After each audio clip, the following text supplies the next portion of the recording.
uğraşıyordum. Allah'ım ya Rabbim ya.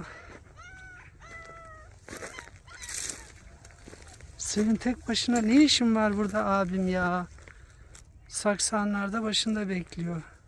Sen ne işin var burada? Sesimi duydu. Gel buraya gel. Hayır, ne kadar uzaktasın sen. Tamam. Kıyameti kopardın. Tamam. Gel, ne işin var senin buraya kadar? Kim getirdi? Annen mi getirdi? Sen mi geldin? Ah benim kızım ya. Gitmeyin böyle bir yerlere.